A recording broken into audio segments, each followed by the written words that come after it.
ప్రభువైన యేసుక్రీస్తు నామములో సెలవు ప్రార్థన మందిరం తరపున అందరికీ కూడా హృదయపూర్వక వందనాలు తెలియజేస్తూ ప్రేమతో మిమ్మల్ని అందరినీ కూడా దేవుని యొక్క వాక్యానికి ఆహ్వానిస్తూ ఉన్నాము. కీర్తనల గ్రంథము 34వ అధ్యాయము 5వ వచనాన్ని మనము చదువుకుందాం. వారు ఆయన తట్టు చూడగా వారికి వెలుగు కలిగెను, వారి ముఖములు ఎన్నడును లజ్జింపకపోవను. చూడండి, ఇందాక తమ్ముడు ఆరాధన చేస్తూ ఒక మాట దేవుని సన్నిధిలో అడుగుతూ ఉన్నాడు. వర్షిప్లో చీకటిలో ఉన్న మమ్మల్ని నాయన, చీకటిలోకి వెళ్ళిపోయిన మమ్మల్ని నాయన, చీకటి బ్రతుకులో ఉన్న మమ్మల్ని వెలుగుతో నింపినవాడా, వెలుగులోనికి నడిపించినవాడా నీకు స్తోత్రం అని దేవుణ్ణి ఆరాధిస్తూ ఉన్నటువంటి ఆ మాటని మనము పట్టుకుందాం. ఇక్కడ కూడా దేవుడు మనతోటి ఏమి మాట్లాడుతూ ఉన్నాడు అంటే, ఈ ఉదయకాల సమయంలో దేవుడు ఆయన తట్టు చూడగా వారికి ఏం కలిగిందంట? వెలుగు కలిగింది. ఎవరి వైపు చూచినప్పుడు వెలుగు కలుగుతుంది? దేవుని వైపు మనము చూచినప్పుడు మనకి వెలుగు కలుగుతున్నది. ఈరోజు ప్రతి మానవుడు కూడా బాధలో, కష్టములో, శ్రమలో ఎవరెవరో వైపు చూడటం నేర్చుకుంటూ ఉన్నారు, కానీ దేవుని వైపు చూడటం మానేశారు. ఇప్పుడు దేవుని వైపు మనం చూసినప్పుడు మనకి వెలుగు కలుగుతుందని దేవుని యొక్క వాక్యం స్పష్టంగా మనకి తెలియజేస్తుంది. వెలుగు అనగా ఆశీర్వాదమునకు గుర్తుగా మనం చూస్తూ ఉన్నాం. ఈ సృష్టిని కూడా దేవుడు ప్రారంభించింది దేనితో ప్రారంభించారంటే వెలుగుతోనే ప్రారంభించడాన్ని మనం చూస్తూ ఉంటాం. వెలుగు కలుగునుగాక అని వెలుగుతో సృష్టిని ప్రారంభించినాడు మన దేవుడు. ప్రియమైన దేవుని బిడ్డలారా, ఈ దినాలలో అనేకులు చీకటి అనే పాపములో, చీకటి అనేటువంటి శాపములో, చీకటి అనేటువంటి ఆశీర్వాదము లేనటువంటి బ్రతుకులో బ్రతుకుతూ ఉన్నారు. ఈరోజు ఈ ఉదయకాల సమయంలో దేవుడు మనకి సెలవిస్తూ ఉన్నాడు, మీ యొక్క జీవితములలో వెలుగు నింపేటువంటి దేవుడు.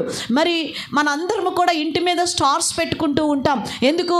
అది ఆ యొక్క దేవుని నామమునకు గుర్తుగా యేసుక్రీస్తు ప్రభువారు ఈ భూమి మీద వెలుగును నింపటానికి వచ్చినప్పుడు ఇదిగో ఆ నక్షత్రము ఆకాశములో ఒకటి మేము వింతైనటువంటి ఒక తారని మేము చూసాము అని జ్ఞానులు చెప్పినటువంటి ఆ మాటను బట్టి మా ఇంటిలో కూడా యేసయ్య ఉన్నాడు అని ఆ వెలుగును మనం అక్కడ చూపిస్తూ ఉన్నాం. ఒక స్టార్ అంటే వెలుగు, ఒక వెలుగును చూపిస్తూ ఉన్నాం.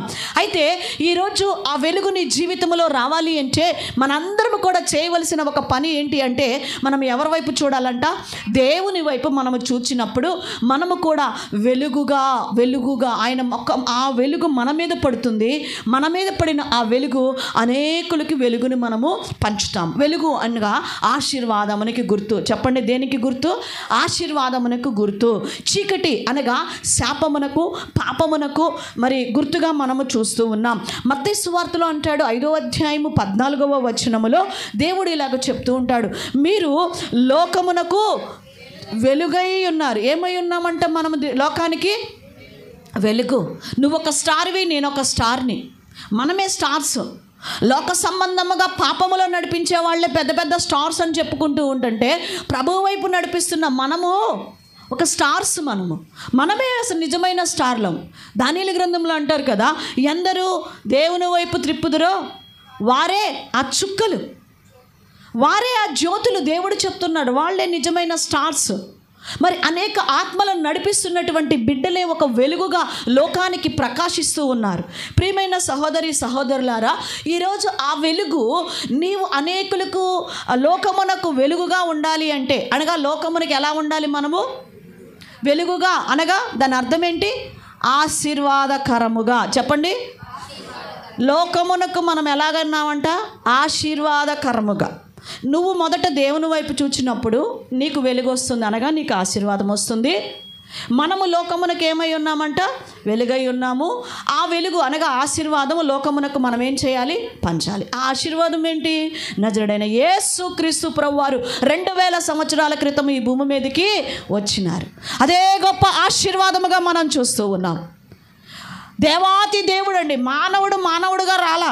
దేవాతి దేవుడు తనను తాను తగ్గించుకొని భూమి మీదకి మానవునిగా వచ్చిన విధానాన్ని మనం చూస్తూ ఉన్నాం. ఈరోజు నువ్వు దేవుని వైపు చూచినప్పుడే ఆశీర్వాదాన్ని పొందుకుంటావు, ఆ ఆశీర్వాదాన్ని అందరికీ ఇవ్వగలుగుతావు. పరిశుద్ధ గ్రంథములో కీర్తనల గ్రంథము 145వ అధ్యాయము 15వ వచనములో దేవుని యొక్క వాక్యము ఇలాగ మనకు సెలవిస్తూ ఉన్నది, సర్వజీవుల కనులు నీ వైపు చూచుచున్నవి అనే మాటను మనం చూస్తున్నాం. ఏమండి? భూమి మీద ఉన్న ప్రతి జీవి కన్నులు ఎవరి వైపు చూస్తున్నాయి అంట? ఎవరి వైపు చూస్తున్నాయండి? దేవుని వైపు చూస్తూ ఉన్నాయి. సర్వజీవుల కన్నులు దేవుని వైపు చూస్తూ ఉన్నాయి, కానీ నీ కన్నులు మాత్రము ఎటో చూస్తూ ఉన్నాయి. ఆకాను కన్నులు దేని మీద చూసినాయి అంట? పట్టు వస్త్రము మీద, బంగారు కమ్మ మీదకి వెళ్ళిపోయినాయి ఆకాను కన్నులు. ఈరోజు నీ కన్నులు ఎటు వెళ్ళిపోతున్నాయి? ఏశావు కన్నులు ఎటు వెళ్ళిపోయినాయి? ఆకలి వేసినప్పుడు ఎటు వెళ్ళిపోయినాయి అండి? ఎర్రని చిక్కుడుగాయల కూర మీదకి వెళ్ళిపోయింది ఆ కన్ను. అటు వెళ్ళిపోయింది ఆ కన్ను. దీని కన్ను ఎక్కడికి వెళ్ళిపోయిందండి? లోకములో ఉన్న సౌందర్యమును, లోకములో ఉన్న దాన్ని ప్రేమిస్తూ వెళ్ళిపోయింది. ఈరోజు దేవుడు అంటున్నాడు, నీవు సర్వజీవుల కన్నులు ఆయన వైపు చూస్తున్నాయి, కానీ ఆయన స్వరూపములో సృష్టింపబడ్డ మనము మాత్రం ఆయన వైపు చూడట్లేదు, కానీ ఆయన సృష్టించిన సృష్టి వైపే మనం చూస్తూ ఉన్నామంట. హల్లెలూయా. అందుకే మనలో వెలుగు కలగట్లేదు, మనం ఇతరులకి వెలుగుగా ఉండలేకపోతున్నాం. మనకు ఆశీర్వాదం రావట్లేదు, మనం ఇతరులకు ఆశీర్వాదాన్ని మన ద్వారా ఇవ్వలేకపోతూ ఉన్నాం. దేవుడు చెప్తూ ఉన్నాడు, సర్వజీవుల కన్నులు. ఆ జీవుల్లో ఈరోజు ఒక జీవి గురించి నేను మీతో మాట్లాడటానికి ఇష్టపడుతూ ఉన్నాను. ఒక జీవి దేవుని వైపు చూసిందంట, దేవుని వైపు చూసిందంట. నిజంగా ఆ జీవి ఆ యొక్క అందరికీ కూడా ఆశీర్వాదకరంగా వెలుగును పంచే విధంగా, ఒక పట్టణాన్ని రక్షించిన విధంగా ఆ జీవి అయిపోయిందంట. మనందరికీ కూడా తెలుసు. యోనా గ్రంథంలో మనం చూస్తాము, 1వ అధ్యాయము 17వ వచనములో చూస్తాము. ఆ జీవిని చూడండి, ఆ జీవి ఒక మత్స్యముగా మనం చూస్తూ ఉన్నాం, ఒక చేపగా మనం చూస్తూ ఉన్నాం. గొప్ప మత్స్యము ఒకటి యోనాను మింగవలనని యెహోవా నియమించి ఉండగా యోనా 3 దినములు ఆ మత్స్యము యొక్క కడుపులో ఉండెను. చూడండి, ఇక్కడ ఒక చేపని మనం చూస్తూ ఉన్నాము. ఈ చేప నినివే పట్టణ ప్రజలందరూ కూడా ఉగ్రత నుండి తప్పించబడటానికి మొట్టమొదటిగా దేవుని కృప, రెండవదిగా యోనా గారు వెళ్ళి ఇష్టం ఉన్నా ఇష్టం లేకపోయినా కష్టంతోటైనా దేవుని యొక్క సువార్త వారి మీదకి వస్తున్న ఉగ్రతను ప్రకటించినారు. మూడవదిగా మనం చూస్తే ఈ యొక్క జీవి అయినటువంటి మత్స్యము కారణమైనట్లుగా చూస్తూ ఉన్నాం. దాదాపు అక్కడ 120,000 కంటే ఎక్కువ మంది ప్రజలు ఆ నినివే పట్టణంలో వారందరూ రక్షింపబడి, వెలుగు కలిగి, ఆశీర్వదించబడి, శాపము నుంచి తొలగించబడి ఉన్నారంటే దానికి కారణము ఒక మత్స్యము కూడా మనకు అక్కడ కారణంగా మనం చూస్తూ ఉన్నాం. ఆ మత్స్యము కూడా వారు రక్షింపబడటానికి ఒక భాగమైనట్లుగా మనం చూస్తూ ఉన్నాం. అందులో ప్రియమైనటువంటి దేవుని బిడ్డలారా, ఎందుకు అంటే సర్వజీవుల కనులు ఆయన వైపు చూచినట్లు మత్స్యము కూడా ఆయన వైపు చూసిందంట. హల్లెలూయా. ఎవరి వైపు చూసిందండి? దేవుని వైపు చూసింది. ఈరోజు దేవుని వైపు మనం చూడాలి. మరియమ్మ తల్లి అంటది కదండి, కానాను విందులో ఆమె దగ్గరికి పనివారందరూ వచ్చినప్పుడు దేవుని వైపు చూచుట అంటే మాట మీకు చెప్తున్నాను. పనివారు అందరూ వచ్చేసి, అమ్మా ద్రాక్షారసం అయిపోయింది, అదైపోయిందని అని చెప్తూ ఉన్నప్పుడు మరియమ్మ తల్లి ఆ పనివారితోటి ఒక మాట చెప్తుంది.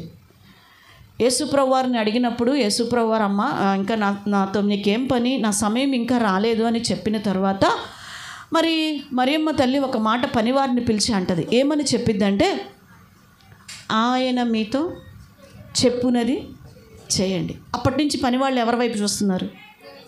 ఎవరి వైపు చూస్తున్నారు? యేసయ్య ఎప్పుడు పిలుస్తాడు, ఆయన మమ్మల్ని ఏం చేయమంటాడు, ఏం చేయమని చెప్తాడు, ఎట్లాగా ఏదైనా కొట్టుకు పంపిస్తాడా, ఇంకేమైనా చేయమంటాడా, ఎప్పుడు ఆయన నోట్లో నుంచి మాట వస్తుంది, ఏం చెప్తాడని అప్పటి నుంచి ఎవరి వైపు చూస్తున్నారు వీళ్ళు? మరియమ్మ నోట్లో నుంచి ఆ మాట వచ్చిన దగ్గర నుంచి ఎవరి వైపు చూస్తున్నారు వాళ్ళు? యేసు ప్రభువారి వైపే చూస్తున్నారు. అది చూడటం అంటే, సర్వజీవుల కనులు ఆయన వైపు చూడటం అంటే ఆయన చెప్పింది చేయటమే. ఈరోజు ఈ మత్స్యము కూడా, ఈ చేప కూడా దేవుని వైపు చూసిందంట. ఏ విధముగా చూసింది? చూడటం అంటే ఏంటో ఈ చేప మనకి నేర్పిస్తూ ఉన్నది. నెంబర్ 1, ఈ చేప దేవుని వైపు చూడటానికి గల అంటే ఎలా చూసింది, ప్రభువు వైపు ఎలా చూసింది అనేటువంటి విషయాన్ని ఈరోజు మనం ధ్యానించబోతూ ఉన్నాం. మొట్టమొదటిగా ఒక విషయాన్ని మనం గమనిద్దాం. దేవుని వైపు చూచుట, ఆయన వైపు చూచినప్పుడు మనకు వెలుగు ఎప్పుడో తెలుసా? దేవుణ్ణి చూచుట అనగా మొట్టమొదటి విషయాన్ని సెలవిస్తున్నాను. యోనా గ్రంథం 1:17లో ఆ చేప తిమింగలం ఎక్కడున్నదంటండి? ఆ మాట ఒకసారి చదువుదాం. 17వ వచనం ఒకసారి చదువుదాం. గొప్ప మత్స్యము ఒకటి యోనాను మృంగవలెనని నియమించి ఉండగా. ఎక్కడ నియమించాడు ఆ గొప్ప మత్స్యాన్ని? దేని లోపల? సముద్రములో. ఎక్కడుంది ఇప్పుడు ఆ చేప? సముద్రములో ఉన్నప్పటికీ అది పరిశుద్ధంగా జీవిస్తూ ఉన్నది. అనగా సముద్రములో జీవించినప్పటికీ ఆ ఉప్పు అనేది, సముద్రములో ఉన్న ఉప్పు అనేది తనలోనికి రాకుండా తనను తాను కాపాడుకుంటుంది. హల్లెలూయా. దేవుని వైపు చూచుట అనగా పరిశుద్ధమైన జీవితాన్ని నువ్వు కలిగి ఉన్నప్పుడు దేవుని వైపు నువ్వు చూడగలుగుతావు. పాపము నీలో ఉన్నప్పుడు నువ్వు ప్రభు వైపు కళ్ళెత్తి చూడలేవు, పరిగెత్తుతూ ఉంటావు. ఒక దేవుని బిడ్డ కనపడితే ఎక్కడ వందనాలు చెప్పాల్సి వచ్చిందోనని పారిపోతూ ఉంటావు, పరిగెత్తుతావు. పాపము నిన్ను నిలవబెట్టనీదు ఒక చోట. ఈరోజు ఆ చేప మత్స్యము సముద్రములోనే ఉంటున్నది, కానీ దాని లోపలే ఉంటుందా ఉప్పు? ఉప్పు చేప అంటే ఎలా చేస్తారమ్మా? ఏం చేస్తారు? ఉప్పులో ఊరబెట్టి ఎండబెడితే అప్పుడు అది ఉప్పు చేప అవుతుంది. పుట్టుకతో అది ఉప్పు దానికి రాదు. దాన్ని చంపి దానికి ఉప్పు అంటిస్తావు నువ్వు కావాలని. అంటించి ఊరబెట్టి ఎండబెడతావు. అది పచ్చుకున్నంత వరకు దాని లోపలికి రానివ్వదు. ఒక నిజమైనటువంటి దేవుని బిడ్డ సముద్రం అనేటువంటి లోకము, ఈ లోకము నీ జీవితంలోనికి రాకుండా పరిశుద్ధంగా నువ్వు బ్రతికించడమే దేవుని వైపు చూడటము అంటే. హల్లెలూయా. ఎలాంటి పరిస్థితి నీకు ఎదురైనా కూడా నువ్వు దేవుని వైపు చూడటం అంటే అది. యోసేపు యొక్క జీవితంలో ఎదురుగా పొతిఫర్ భార్య నిలబడినా కూడా ఆమె వైపు చూడట్లేదు, ఆ పాపం వైపు చూడట్లేదు, దేవుని వైపు చూస్తున్నాడు, ఆ పాపాన్ని అసహించుకొని. అది పరిశుద్ధమైన జీవితం, అది దేవుని వైపు చూడటము అంటే. దానియేలు, హజర్యా, హనన్యా, మిషాయేలు ఎదుట పంచభక్ష పరవాణాలు దేవునికి ఆ యొక్క విగ్రహములకు అర్పించినటువంటి ఆ బలులు అక్కడ ఉన్నప్పటికీ వాటి వైపు వారు చూడట్లేదు, దేవుని వైపు చూస్తూ ఉన్నారు. అది దేవుని వైపు చూడటం. పరిశుద్ధంగా జీవిస్తూ పరిశుద్ధంగా వారిని వారు అపవిత్రపరచుకొనక, ఆ మాట మనం చూస్తాం. దాని వలన వారిని వారు ఏం చేసుకోలేదు? అపవిత్రపరచుకోలేదు. ప్రియ సహోదరి సహోదరుడా, ఈరోజు నీ జీవితంలో నువ్వు వేరుగా జీవించాలి లోకానికి. అపొస్తలుల కార్యములు అంటాడు 2వ అధ్యాయము 40వ వచనములో ఏమంటూ ఉన్నాడు? మీరు మూర్ఖులకు ఈ తరము వారికి వేరై రక్షణ పొందండి. మూర్ఖులకు ఈ తరము వారికి, ఈ లోకమునకు మనము వేరుగా జీవించాలి. లోకముతో కలిసి మనము బ్రతకకూడదు, లోకము నడిచిన బాటలో మనము నడవకూడదు. మనము వేరే ప్రత్యేకించబడిన వారిగా జీవించాలి. పౌలు అంటారు గలతీయులకు రాస్తూ 6:14 అపొస్తలుడైన పౌలు అంటారు, నాకు లోకమునకు నేనును సిలువ వేయబడి ఉన్నాము అంటున్నాడు. హల్లెలూయా. సిలువ వేసేసాడు అంతే లోకమును. వాటిని త్యజించిన వదిలేశారు. ఈరోజు మనము లోకములో ఉన్నదాన్ని ప్రేమిస్తున్నామా? లోకంతో కలిసిపోయి బ్రతుకుతున్నావా? నువ్వు లోకంతో కలిసిపోయి బ్రతుకుతా దేవుని కొరకు బ్రతుకుతున్నానంటే ఎట్లా? దేవుణ్ణి నమ్ముకున్నాననే ముద్ర ఎందుకు చెప్తున్నావు నీ నోట్లో నుంచి? నువ్వు లోకముకు వేరే జీవించట్లేదు, లోక ఆచారాలకు వేరే నువ్వు బ్రతకట్లేదు. నలుగురు పోయే దారిలోనే నేను పోతానని పోతున్నావు, నలుగురు మాట్లాడినట్లే నేను మాట్లాడతానని మాట్లాడుతున్నావు. నీ పాపమును విడిచిపెట్టలేదు, పరిశుద్ధమైన జీవితము లేదు. ఎలా మనము దేవుని వైపు చూచినట్లవుతుంది? ఎలా నీ జీవితంలో వెలుగు నింపబడుతుంది? అనగా ఆశీర్వాదం ఎలా వస్తుంది?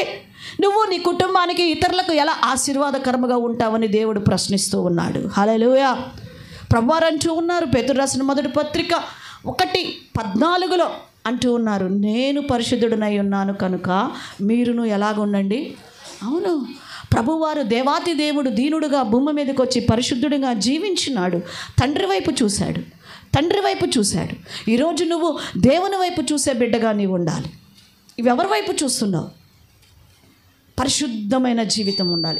ఏముండాలంటే మన జీవితంలో పరిశుద్ధత. అదే దేవుని వైపు చూడటం, పరిశుద్ధముగా ఉండటమే.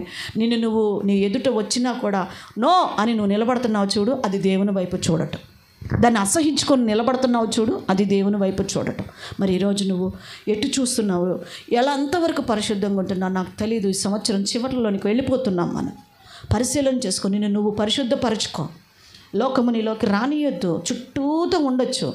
సముద్రంలోనే జీవిస్తుందండి ఆ జీవే. ఏమంటే తామర పువ్వు ఎక్కడ ఉంటుందండి? ఎక్కడ ఉంటుంది? దానికి బురద అంటిద్దా? అసలు ఆకు మీద ఒక నీటి బొట్టు ఉండనిచ్చిద్దా? ఎంత పర్ఫెక్ట్గా ఉంటున్నాయి అవి. మరి మనం ఎందుకు ప్రతిసారి ఉదయం లేచింది రాణిస్తూనే ఉంటాం, లోకాన్ని రాణిస్తూనే ఉంటాం. అదేమంటే మనం మనుషులు లోకంలో మనం ఉంటున్నాం కదా, పక్కనే కదా, ఏమనుకుంటారు బంధువులు కదా, ఏమనుకుంటారు వాళ్ళ కోసం నువ్వేమనుకుంటున్నారని నువ్వు అనుకుంటే రేపటి రోజున ఎక్కడ ఉంటావు? నువ్వు నీ గురించి అనుకోవాల్సి వచ్చింది. నీ గురించి అనుకోవాల్సి వచ్చి అంత బతికి ఎక్కడికి వెళ్ళిపోయారు అనుకోవాల్సి వస్తుంది మన గురించి. సో కాబట్టి జాగ్రత్తగా. రెండో విషయాన్ని తెలియచేస్తున్నా, దేవుని వైపు అంటే ఈ జీవి దేవుని వైపు యెహోవా వైపు చూచుట అనగా రెండో విషయాన్ని తెలియచేస్తున్నాను. ఈ జీవి దేవుని చేత నియమించబడిందంట. ఈ మత్స్యము ఎవరి చేత నియమింపబడింది? దేవుడే ఎన్నుకున్నాడు. అక్కడ 17వ వచనంలో చదువుతున్నా, అక్కడ చదవండి ఆ మాట మరలా ఒకసారి. గొప్ప మత్స్యము ఒకటి మృంగవలెనని యెహోవా నియమించాడు. ఆ పనికి చేపాయిట్రా, నువ్వు యోనాని మింగడానికి నిన్ను ఇక్కడ పెట్టాను, వేడుండు, నేను చెప్తా, నువ్వు చెప్పినప్పుడు మింగేసాయి అని దాన్ని నియమించాడు. ఒక పని కోసం నియమించాడు. ప్రియమైన దేవుని బిడ్డలారా, ఈరోజు ప్రపంచంలో ఎంతోమంది మానవులు ఉన్నారు భూమి మీద. నేను కూడా అనుకుంటా దేవుణ్ణి ఈ విషయంలో చాలా చాలా కృతజ్ఞతలు చెల్లిస్తుంటాను. ఎంతోమంది నా బంధువులు, స్నేహితులు, ఆత్మీయులు ఎంతోమంది ఉన్నారు. కానీ ఈరోజు దేవుడు నన్ను నియమించాడు. హల్లెలూయా. నన్ను ఎన్నుకున్నాడు. ఈ పని కొరకు నన్ను పట్టుకున్నాడు. నిజంగా ఎంత గొప్ప ధన్యత మనకి. నిన్ను ఎంతోమంది మీ వీధిలోనే ఎంతోమంది ఉన్నారు కదా, మీ యొక్క ఉండే బంధువులు సరౌండింగ్లో ఎంతోమంది ఉన్నారు. దేవుడు నీకే ఎందుకు రక్షణ ఇచ్చాడు? నిన్నే ఎందుకు ఎన్నుకున్నాడు? నిన్నే ఎందుకు సంఘములో చేర్చి నిలబెట్టాడు? ఇక్కడ దేవుడు నిన్ను నియమించినాడు, దేవుడు నిన్ను ఎన్నుకున్నాడని గుర్తెరుగు. ఈరోజు పేతురు రాసిన పత్రికలో అంటూ ఉంటాడు, ఎందుకు మనల్ని ఎన్నుకున్నాడో తెలుసా? మత్స్యమును ఎందుకు ఎన్నుకున్నాడంట? నువ్వు మృంగు అన్నాడు. నిన్ను ఎన్నుకున్నది ఎందుకు? పేతురు రాసిన మొదటి పత్రికలో అంటాడు 2వ అధ్యాయంలో 21వ వచనం, తప్పిదమునకై దెబ్బలు తినినప్పుడు మీరు సహించిన ఎడల మీకేమి ఘనము. చూడండి, మీకేమి ఘనము? మేలు చేసి బాధపడినప్పుడు మీరు సహించిన ఎడల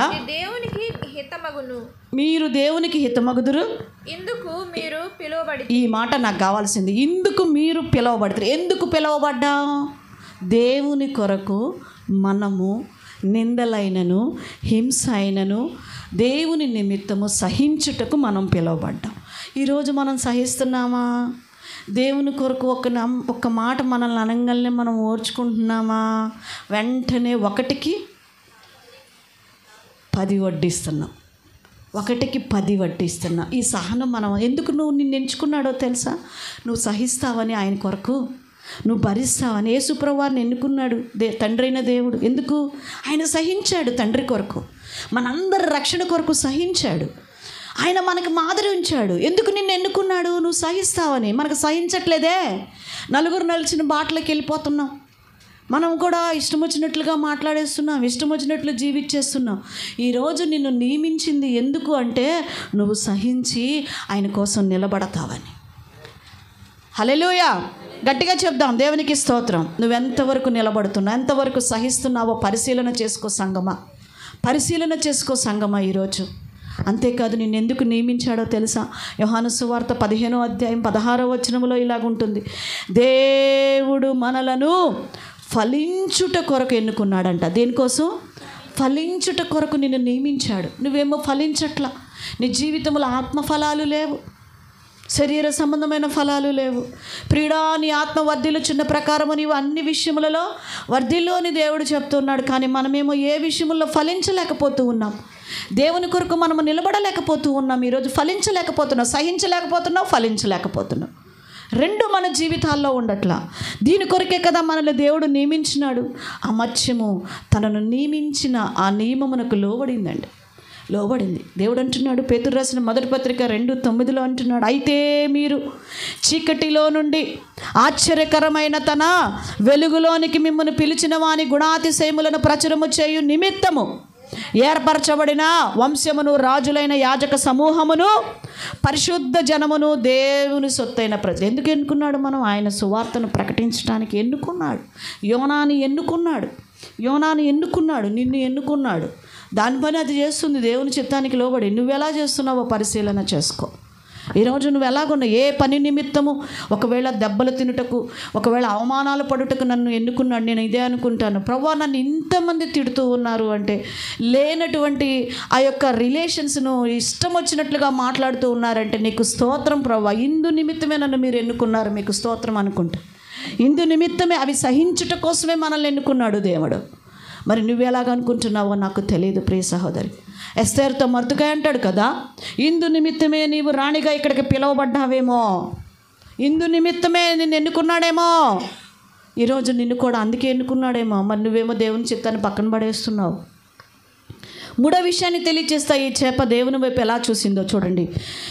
17వ వచనములో దేవుడు చెప్పగానే దేవుని మాటకి ఏం చేసిందంట? ఆ 17వ వచనములోనే వెంటనే యోనాను ఏం చేసేసింది? మింగివేసింది. దేవుడు యోనాను మృంగు అనగానే వెంటనే ఏం చేసింది అంటే దేవుని మాటకి ఏం చేసింది? లోబడింది. మింగు అన్నాడు కానీ తిను అనలా దేవుడు, మృంగు అన్నాడు. వెంటనే మృంగింది, తినలా. దేవుడు ఏది చెప్పాడో అది చేసి అలాగా ఉంది. మాటకి, దేవుని మాటకి ఏమైంది? మరి నువ్వు లోబడుతున్నావా? దేవుని వైపు చూచుట అనగా లోబడటం, దేవుని మాటకి లోబడటం, దేవుని సేవకుల మాటకి లోబడడం, పెద్దల మాటకి లోబడడం, తల్లిదండ్రుల మాటకి లోబడడం. ఈరోజు ఎదిరించే స్వభావం మన జీవితాలలో, ఈరోజు ఎదిరించి వెళ్ళిపోయేటువంటి స్వభావం, లోబడే జీవితము, మనస్తత్వం మన జీవితాలలో లేదు. మాట వినుకపోవటానికి ఎప్పటి నుంచి వాడుకైందంట దేవుని బిడ్డలకి? మనకి బాల్యము నుండే వాడుక అంటున్నాడు. సమూయేలు మొదటి గ్రంథం 15:22 అంటాడు, తాను సెలవిచ్చిన ఆజ్ఞను ఒకడు గైకొనుట వలన యెహోవా సంతోషించినట్లు ఒకడు దహన బలులను అర్పించుట వలన ఆయన సంతోషించునా? ఆలోచించుము, బలులు అర్పించుట కంటే ఆజ్ఞకు గైకొనుటయు, పొట్టేళ్ల క్రొవ్వు అర్పించుట కంటే మాట వినుట శ్రేష్టం అంటూ ఉన్నాడు. ఈరోజు దేవుని మాట వినటమే ఆయన వైపు చూడటం అంటే. నువ్వేమో ఎవరెవరో చెప్పుడు మాటలు వింటావు, ఏదేదో మాటలు వింటావు, నీ కుటుంబాన్ని పాడు చేసుకుంటావు, సంఘాన్ని మాడు చేస్తావు, సంఘాన్ని చెరిపేస్తావు, నీ కుటుంబాన్ని చెరుపుకుంటావు.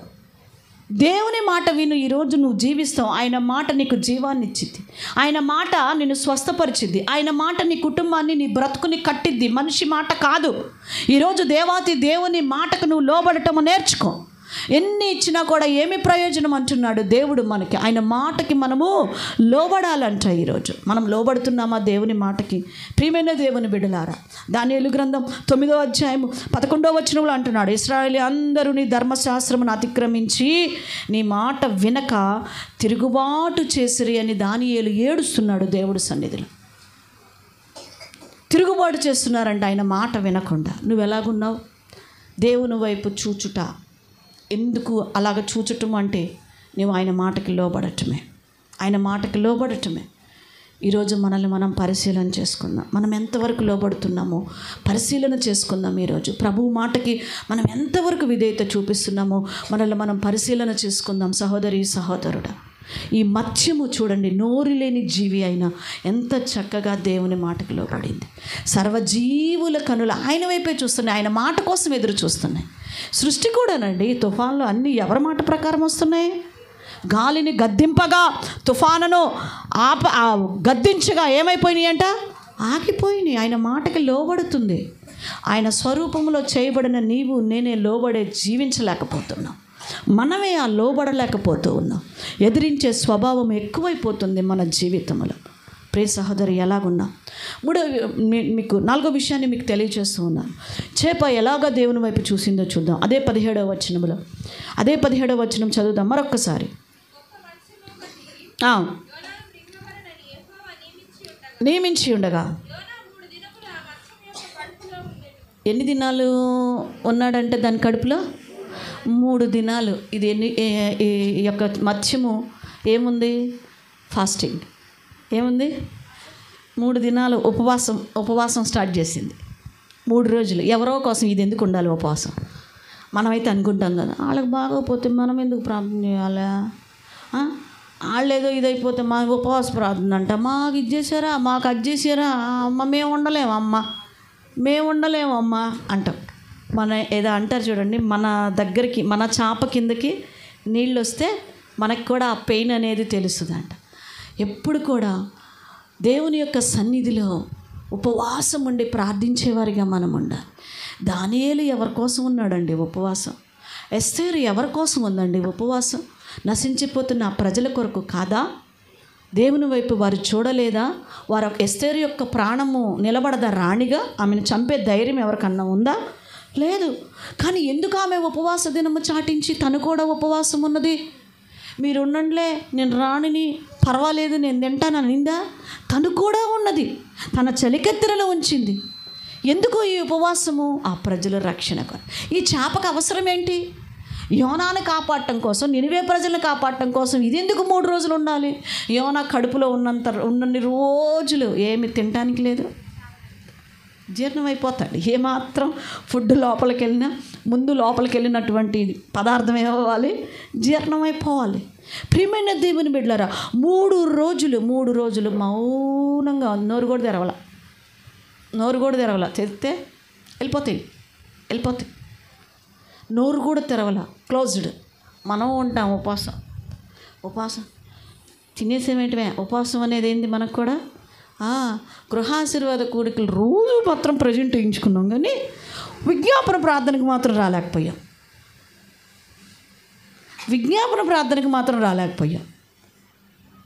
ఎంత దారుణమైపోతున్నారండి ప్రజలు, విశ్వాసులు. ఎట్లా కొట్లా నిన్ను నువ్వు సరి చేసుకొని ఎట్లా కొట్ల పాపం ఇన్ని రోజులు నువ్వు వచ్చావు కదా, ఒక్కరోజేగా విజ్ఞాపన ప్రార్థన పని ముగించుకొని వస్తే ఎంత గొప్ప ఆశీర్వాదం నీకు ఉంటుంది నీ కుటుంబం విషయంలో. ప్రియమైన సహోదరుడా, దేవుడు అంటున్నాడు సామెతల గ్రంథం 23వ అధ్యాయం 2వ వచనములో, నీవు తిండిపోతువైన ఎడల నీ గొంతుకేం పెట్టుకోమన్నాడు? కత్తి పెట్టుకో. ఉపవాసం నీకు అవసరం. వారములో ఒక్క పూట ఉపవాసం ఉండి విజ్ఞాపన చేయి. నశించిపోతున్న ఆత్మల కొరకు. చేప 3 రోజులు ఉన్నది, నువ్వు ఒక్క పూట ఉండలేకపోతున్నావు దేవుని సన్నిధిలో విజ్ఞాపన. ఒక్క పూట వచ్చి చేయలేకపోతున్నావు. అమ్మలారా అంటున్నాడు కదా దేవుడు, మీ కొరకు మీ పిల్లల కొరకు ఏడవండి.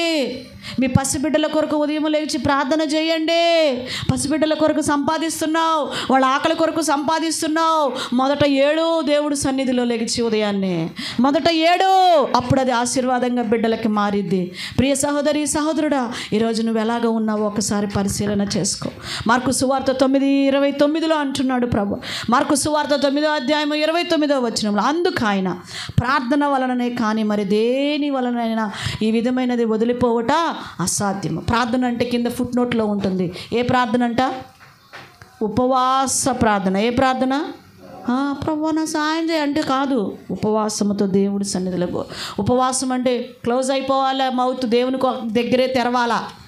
అన్నిటికీ తెరుస్తాం, ఉపవాసం ఉండి అన్నిటికీ తెరుస్తాం. వేసేయడానికి, దేవుడి దగ్గర ప్రార్థన చేయడానికి మాత్రం తెరవలేం మనం, రాదు మనకి. ప్రియమైన దేవుని బిడ్డలారా, ఫిలిప్పీ 3:19 అంటాడు, నాశనమే వారి అంతము, వారి కడుపే దేవుడు. ఈరోజు కడుపును ప్రేమించిన వారు ప్రభువుని విడిచిపెట్టి ప్రభువుని అవమానపరిచి నాకు అవసరం లేదు ఆదివారం, నాకు అవసరం లేదు దేవుని సన్నిధి అని ఎంతోమంది కడుపును ప్రేమించిన వారు ఇక్కడ మనం చూస్తూ ఉన్నాం. ఎంతోమందిని మనం చూస్తూ ఉన్నాం ప్రజల్లో. వారి దేవుడు. దేవుని సన్నిధి అవసరం లేదు. దేవుని వైపు చూచినట్లు కాదు అది నీ జీవితంలో. 5వ విషయాన్ని మీకు తెలియజేస్తున్నాను. ఈ చేప ఎలాగా దేవుని వైపు చూసిందో చూద్దాం. చూడండి, ఈ చేప కంట 2వ అధ్యాయం 10వ వచనం చదవండి. యోనా గ్రంథం 2. అంతలో యెహోవా మత్స్యమునకు ఆజ్ఞేయగా యోనాను తీసుకెళ్ళి ఎక్కడ కక్కేసింది? దేవుడు ఆజ్ఞ ఇవ్వంగానే తీసుకువెళ్ళి ఆ నినివే పట్టణ ప్రాంతాల్లో ఉన్నటువంటి నేల మీద కక్కేసింది. యోనా నడుచుకుంటూ వెళ్ళిపోయి సువార్త ప్రకటించాడు. అంటే దానికంటూ ఒక గురి ఉంది. దేవుడు నన్ను పనికి నియమించాడు. నన్ను యోనాను మింగమన్నాడు. నన్ను తీసుకువెళ్ళి ఒకరోజు ఖచ్చితంగా దేవుడు ఏం చేస్తాడు? దాన్ని వదిలిపెట్టు అని చెప్తాడు. వదిలిపెట్టమని చెప్పినప్పుడు నేను ఎక్కడ వదిలిపెట్టాలి? ఏ స్థలంలో వదిలిపెట్టాలి? అసలు ఎందుకు మింగమన్నాడు? ఎక్కడికి వెళ్ళట్లేదని యోనాను మింగమన్నాడు. కాబట్టి నేను ఎక్కడ కక్కేసేయాలి? ఒక గురి కలిగి ఉంది. దానికంటూ ఒక గోల్ ఉన్నది. దానికంటూ ఒక దర్శనం ఉన్నదే. ప్రియమైనటువంటి దేవుని బిడ్డలారా, ఈరోజు నీ జీవితంలో ఒక గురి కలిగినటువంటి భక్తి ఉన్నదా? ఏదో బైబిల్ పట్టుకుంటున్నాం, ఏదో వస్తున్నాం, ప్రార్థన అంటున్నాం, వెళ్ళిపోతున్నాం. ఒక గురి లేదు భక్తి జీవితంలో. నేను ఇదిగో ఫలానా దేవుని కొరకు నేను ఇది చేయాలి, దేవుని కొరకు నేను ఇలా నిలబడాలి. ఆత్మ సంబంధమైన గురి లేదు. ఏదో పొద్దున్నే లెగుతావు, పనికి వెళ్తావు, డబ్బులు తెస్తున్నావు, పెడుతున్నావు. శరీర సంబంధమైన గురి లేదు నీ జీవితంలో. వెళ్ళానబ్బా, సంపాదించాను, తెచ్చాను. బైబిల్ పట్టుకున్నానబ్బా, ప్రార్థనకి వెళ్ళాను, వచ్చాను. ఆత్మ సంబంధమైన గురి లేదు నీ జీవితంలో. ఎందుకు వస్తున్నావో ఎందుకు వెళ్తున్నావో నీకు తెలీదు. శరీర సంబంధమైన గురి లేదు. వెళ్తున్నావు, సంపాదిస్తున్నావు, వస్తున్నావు, తింటున్నావు, పడుకుంటున్నావు, మళ్ళీ లెగుతున్నావు. ఒక రోజు డబ్బులు ఉన్నాయన్నావు, ఒక రోజు డబ్బులు లేవన్నావు. ఒక గురి లేదు. కష్టపడి నేను ఇలా సంపాదించి ఇదిగో ఇలా చేయాలి, నా పిల్లల విషయంలో ఇలా ఉండాలి, నా కుటుంబ విషయంలో నాకు గురి లేదు. ఆత్మ సంబంధంగా నా దేవుని కొరకు నేను ఇలా నిలబడాలి, ఇదిగో వీరి వల్ల నేను దేవుని సేవ చేయాలనేటువంటి ఒక గురి లేదు నీ జీవితంలో. ఎందుకు నిన్ను పిలిచాడో నీకు తెలియదు. నువ్వెందుకు వస్తున్నావో ఎందుకు వెళ్తున్నావో నీకు తెలియదు. దేవుడు ఎందుకు పిలిచాడో ఒక గురి పెట్టుకొని జీవితంలో. పౌలు గారు అంటారు కదండి, ఫిలిప్పీలకు రాసిన పత్రిక 3:14 అంటాడు. ఏమంటున్నాడు? క్రీస్తు యేసునందు దేవుని ఉన్నతమైన పిలుపునకు కలుగు బహుమానము పొందాలని నేను ఎక్కడ పరిగెత్తుతున్నాను? నాకంటే గురి ఉంది. ఆ గురి ఏంటంటే ఆ బహుమానం నేను పొందాలి. ఆ బహుమానం నేను పొందాలంటే ఈ భూమి మీద నేను నా దేవుని కొరకు పరిగెత్తాలి. నేను పరిగెడుతున్నప్పుడు రాళ్ళ దెబ్బలు తగులుతాయి, బోర్ల పడతాను, ఎంతోమంది కొడతారు, ఎంతోమంది నిందిస్తారు, ఎంతోమంది అవమానిస్తారు.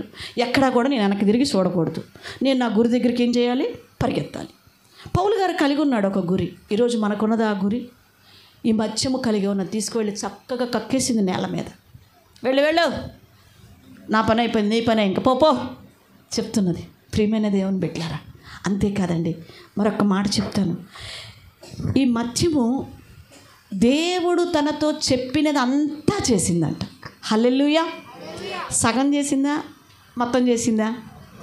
ప్రభా 3 రోజుల నుంచి ఉపవాసం ఉన్నాను ప్రభా, అయ్యో నా కాలు ఒక్కటి తిని వదిలేస్తా, కొంచెం ఆకలేస్తుంది, ఇప్పుడు నాకు ఆహారం దొరకదు, ఒక చిన్న చెయ్యి తింటా, అలా అని ఒక చెయ్యి కట్ చేసి పంపించేస్తా అనిందా?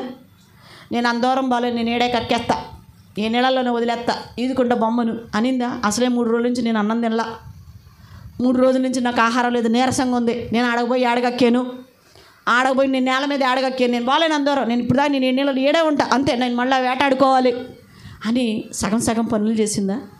చేయలే. 3 రోజులు ఆడుండేను ప్రభా, ఒకరోజు జాలే, ఇంక జాలు ఆకలేస్తుంది, ఇంక పంపించు అనిందా? సగం పని చేయలే. దేవుడు తనతో చెప్పింది సంపూర్ణంగా చేసింది. హల్లెలూయా. ఈరోజు అన్నీ సగం పనులు. దేవుని సేవ చేస్తామని ముందుకు వస్తారు, సగం రోజులు రాగానే కొన్ని నిందలు, కొన్ని అవమానాలు, కొంత బాధ కలంగానే మేము చేయమనుకుంటారు. బాప్తీసం తీసుకొని దేవుని కోసం నిలబడతామని చెప్పేసి వాగ్దానం చేసి బాప్తీసం తీసుకుంటాం.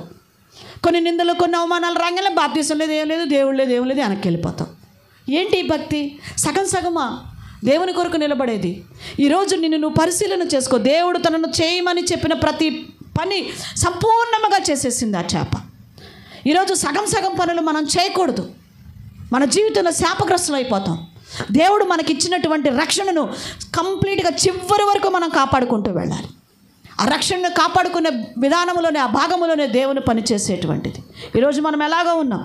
యేసుక్రీస్తు ప్రభువారు అంటారు, యోహాను సువార్త 17వ అధ్యాయము 4వ వచనములో ఏమంటున్నారు ప్రభువారు? చేయుటకు నీవు నాకు ఇచ్చినటువంటి పని నేను సంపూర్ణముగా నెరవేర్చి భూమి మీద నేను నిన్ను మహిమపరిచానయ్యా. సంపూర్ణంగా చేశాను. కొంచెం చేశారా యేసు ప్రభువారు? ఇక చాలుయ్యా, కొట్టారు కదా నన్ను, తండ్రి నన్ను కొట్టారు, ఇంకా చాలు అన్నాడా? సంపూర్ణముగా. చనిపోయినా కూడా వదలలేదండి సైనికులు. బల్లెంతో ఒక పొడిచి పడేశారు, చచ్చిపోయినా కూడా వదలలేదు. సంపూర్ణముగా. నువ్వేమో సగం పనులు, సగం ప్రార్థన, సగం ప్రజెంట్. 10ంటికి ప్రార్థన అయితే తీరుబడిగా 12ంటికి, మరలా సెంటర్ మధ్యలోకి వస్తే మళ్ళీ ఎక్కడ క్లాస్ పీకుతామో వెనక అడుగుసోటం. అందరం సగం పనులే. మనం సగం దేవుణ్ణి ఆరాధించటం. ప్రియమైన దేవుని బిడ్డలారా, ఈరోజు మనం ఎలాగో ఉన్నాం, ఏం చేస్తున్నాం? మన జీవితంలో పరిశీలన చేసుకోవాలి. సంపూర్ణముగా నిన్ను నీవు దేవునికి అప్పగించుకో. సగం లోకానికి, సగం దేవునికి అప్పగించబాకు. 2 పడవల మీద కాలు వేస్తే ఏమవుతాము? అటు ఇటు కాకుండా మునిగిపోతావు. నీ జీవితంలో మునిగిపోతావు. దేవుడు నీకు ఇచ్చిన ఈ సంవత్సరం అంతా పరిచర్య ఎంత నమ్మకంగా చేసావు? సంవత్సరం అంతా దేవుని మందిరానికి ఎంత నమ్మకంగా వచ్చావో పరిశీలన చేసుకొని నువ్వే. దేవుడు చెప్తున్నాడు, వాళ్ళెవరో అన్నారు, వీళ్ళెవరో అన్నారు, పాస్టర్ అమ్మనింది, వీళ్ళు అన్నారు, వాళ్ళు అన్నారని దేవుని సన్నిధికి వెనకబడిపోయిన దినాలు నీ జీవితంలో ఏమన్నా ఉన్నాయా? సరి చేసుకో. దేవుడు చెప్తున్నాడు, సంవత్సరం చివరిలో మనం వెళ్ళబోతూ ఉన్నాం. మన జీవితంలో ఎలాంటి పులిసిన పిండి ఉండకూడదు మన జీవితంలో. ప్రభువు చెప్తూ ఉన్నారు, ఈరోజు చేయుటకు దేవుడు నీకు ఇచ్చిన పనిని, దేవుడు నీకు ఇచ్చిన సేవని, దేవుడు నీకు ఇచ్చిన రక్షణని సంపూర్ణంగా చేస్తున్నావా? కొంచెం చేస్తున్నావా? నీ ప్రాణము పోయినా సరే పర్వాలేదు, పరిగెత్తు. ఈరోజు కనీసం కూర్చొని కూడా కూర్చోలేనటువంటి పరిస్థితి నా జీవితం. నిజంగా ఎంత బ్యాక్ పెయిన్, మెడ దగ్గర నుంచి బ్యాక్ పెయిన్, బండి మీద అస్సలు ప్రయాణం చేయలేను. కానీ దేవుని కొరకు పర్వాలేదు, దొరకలేదు, ఏ వెహికల్స్ దొరకలేదు, ఏం చేద్దాం, బండి మీద అలానే ప్రయాణం దేవుని కొరకు. అందుకొరకు కదా నేను పిలువబడ్డాను, అందు నిమిత్తమే కదా. అందులో ఏదైపోయినా పర్వాలేదు, ఏమైపోయినా పర్వాలేదు. దేవునికి స్తోత్రం. ప్రియమైన దేవుని బిడ్డలారా, ఈరోజు సగము పనులు మనం చేయకూడదు. దేవుని చిత్తము సంపూర్ణముగా చేయాలంట. ఏం చేయాలి? సగం అన్నం తింటామండి, సగం అన్నం తిని లెగుస్తామా? లెగవలేం, కష్టంగా ఉంటుంది. నిన్న హాస్పిటల్కి వెళ్ళి ప్రార్థన చేసి ఒక చిన్న పని ముగించుకొని ఇంటికి వచ్చేసరికి 3 అయిపోయింది మధ్యాహ్నం. గబగబా వచ్చి అన్నం వండుకొని ప్లేట్లు వేసుకొని తింటూ ఉన్నా. పిల్లలందరూ వచ్చేసారు, గోలగా మాకు నేర్పించండి వచ్చేసారు, నేర్చుకోవటానికి వచ్చేసారు. కొంచెం అన్నమే తిన్నాను, ఇంకా సంపూర్ణంగా కూడా తినలా, అల్లరి ఎక్కువైపోతుంది. ఆ కొంచెం అన్నం తినేసేసి చేయి కడుక్కుంటే పిల్లలకు నేర్పించడానికి వస్తే ఏదో తెలియని ఇంకొక బాధ కడుపులో, ఇంకా ఏదో ఒక ఆకలి తపన. అంటే సంపూర్ణం అవ్వాల, నా ఆకలి సంపూర్ణముగా తీరల. ఆ గోల అంటే అల్లరి భరించలేక, అమ్మ ఇంకా అల్లరి చేసేస్తున్నారు, ఇంకెంత అల్లరి చేస్తారోనని గబగబా వాష్ చేసుకొని వచ్చేసారు, హ్యాండ్ వాష్ చేసుకొని. ఈరోజు సగము అనేది మన జీవితంలో సంపూర్ణ ఆశీర్వాదాన్ని, వెలుగును నింపలేదు. నీ జీవితంలో సగం తిని మనిషిలో ఉండలేము. సగం నిద్రపోతామా? మనిషికి కంటి నిండా నిద్ర ఉండాలా లేదా? ఖచ్చితంగా కంటి నిండా నిద్ర ఉండాలి. తృప్తిగా మనిషి పడుకోవాలి. కొంచెం సేపు నిద్రపోయి కొంచెంసేపు వెళ్ళిపోతే చాలా అనీజీ అయిపోతాడు. ఆ రోజంతా, ఆ డే అంతా ఒక అనీజీగా ఫీల్ అయిపోతాం మనం. సో ఈరోజు దేవుడు చెప్తున్నాడు, సగం వద్దు, సంపూర్ణంగా దేవుని కొరకు నిలబడతాం. చివరిగా చెప్తున్నాను, ఈ మత్యము దేవుని వైపు చూసింది. సర్వజీవుల కనులు ఎవరి వైపు చూస్తున్నాయంట?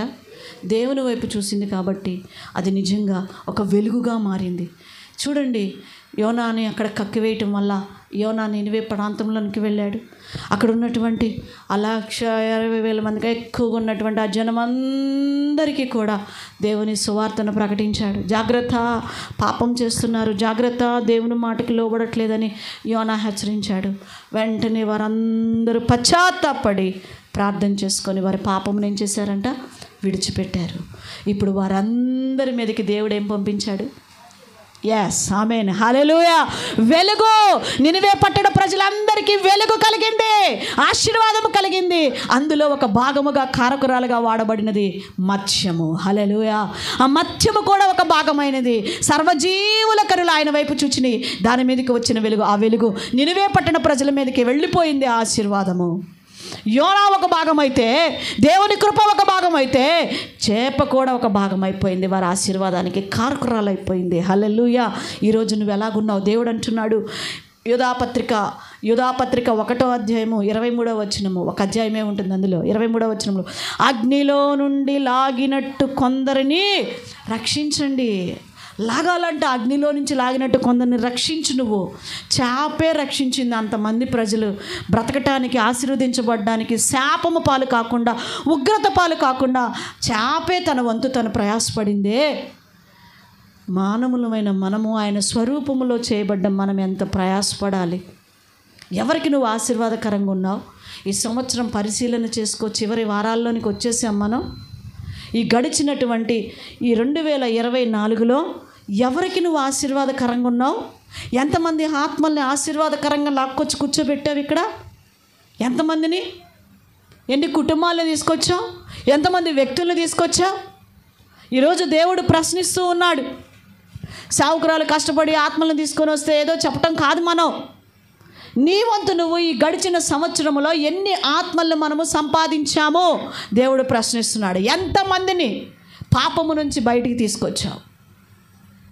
ప్రియమైన దేవుని బిడ్డలారా, ఈరోజు మనము ఎక్కడుంటే అక్కడ మనల్ని బట్టి ఎదుటి వ్యక్తి ఏమవ్వాలంట? వెలుగు ఆ వెలుగు ఎవరు? యేసుక్రీస్తే. ఆ వెలుగు యేసుక్రీస్తే. ఆ ఆశీర్వాదం యేసుక్రీస్తే. యోసేపు ఉన్న చోట అన్యుడైన పొతీఫర్ ఇంట ఏమొచ్చింది? ఆశీర్వాదం. యాకోబు ఉన్న చోట అన్యుడైనటువంటి లాబాను ఇంట ఏమొచ్చింది? ఆశీర్వాదం. ఒక దేవుని బిడ్డగా, దేవుని రక్షణ పొందుకున్న ఒక వెలుగు సంపాదించిన బిడ్డగా, వెలుగు నీ జీవితంలో ఉన్న బిడ్డగా నువ్వు ఉన్న కాడ ఏముండాలి? ఆశీర్వాదం. మరి ఏముంటున్నది? నువ్వున్న కాడ తగాదులు, నువ్వున్న కాడ మనస్పర్ధలు, నువ్వున్న కాడ కరువు కాటకాలు, నువ్వున్న కాడ విడిపోటాలు, కొట్లాట్లు. ఏమిటిది? ఎందుకది అంటే నిజమైన వెలుగు, నిజమైన రక్షణ నీ హృదయంలో లేదు. ఈరోజు ఆశీర్వాదకరంగా లేవు. ఈరోజు దేవుని వైపు చూడట్లా. నువ్వు చూడు, అనేకులు చూసే విధంగా నువ్వు నడుచుకో. ప్రియమైన దేవుని బిడ్డలారా, ఈరోజు మనం ఎలాగున్నామో పరిశీలన చేసుకుందాం. మోకరించండి, కళ్ళు మూసుకొనండి, ప్రార్థన చేసుకుందాం. పరిశుద్ధుడా, ప్రేమగల నా తండ్రి, వారు ఆయన తట్టు చూడగా వారికి వెలుగు కలిగెను. అవును, నీ వైపు చూచిన వారికి వెలుగు, నీ వైపు చూచిన వారికి ఆశీర్వాదము. సర్వజీవుల కన్నులు నీ వైపు చూచుచున్నాయి. ఆ మత్యము నీ వైపు చూచింది. చూచుట అనగా పరిశుద్ధంగా జీవించింది, నీ పని కొరకు నియమింపబడి సరే ప్రభు అనింది, నీ చిత్తానికి లోబడింది. నాయన సగం సగం పనులు చేయలేదు. నాయనా ఇదిగో దేవా, తన యొక్క జీవితంలో నువ్వు చెప్పినది అంతయో చేసినట్లుగా మేము చూస్తూ ఉన్నాం ప్రభా. దేవా నాయనా, ఇదిగో దేవా, మరి మేము కూడా మా జీవితంలో నీ మాటకు లోబడేవారిగా మాకు చేయండి నాయనా. నీ చిత్తమునకు లోబడేవారిగా చేయండి నాయనా. ఆ చేపకు ఒక గురి కలిగి ఉన్నది ప్రభా, గురి కలిగి ఉన్నది. నీ మాటకు లోబడి ఉపవాసం ఉన్నది నాయనా. నువ్వు చెప్పిన పని కోసం ఉపవాసం ఉండవలసి వచ్చింది. ఈరోజు మేము శ్రమలు పట్టడానికి, నిందలు పట్టడానికి, అవమానాలు పట్టడానికి ఇష్టపడట్లేదు ప్రభా. సుఖవంతమైన భక్తిని కోరుకుంటూ ఉన్నాం. నీ వైపు చూడలేకపోతున్నాం. మమ్మల్ని క్షమించండి అయ్యా.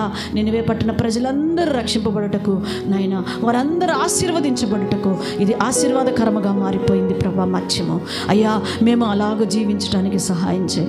కేవలం నీ చిత్తమునకు, నీ మాటకు లోబడి నాయన అనేకులకు ఆశీర్వాదకరముగా మేము ఉండినట్లుగా దీవించమని, బిడ్డలు వాక్యం విన్న బిడ్డలను ఆశీర్వదించమని యేసు నామములో ప్రార్థిస్తున్నాం తండ్రి. ఆమేన్.